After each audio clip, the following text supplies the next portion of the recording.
Титлата Мис България не е просто една титла или корона. На първо място тя е отговорност, тъй като все пак носителката й дава пример чрез тази титла. Това е всъщност, това е най-силното ми желание чрез спечелването на този конкурс. И се радвам, че мога да отдам своята енергия, време и усилия за нещо значимо и важно, като каузата, която се казва "Спаси живот". Значи, моята кауза, всъщност, тя е национална дарителска кампания, която си поставя за цел да осигури автоматичен външен дефибрилатор за всяко българско училище, тъй като вярвам, че наличието на такъв уред в училище би ни накарало да се чувстваме по-сигурни, както за децата, така и за учителите.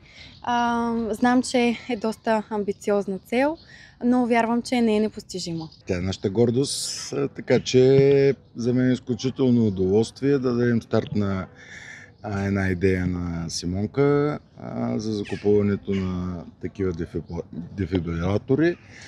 Община Димитровград и аз лично подкрепяме тази инициатива и се надявам тя да добие широк мащаб, за да може наистина нещата да се случат. Изключително важно и много полезно е да има подобни устройства в училищата и на обществени места, защото всичко може да се случи и всеки може да помогне.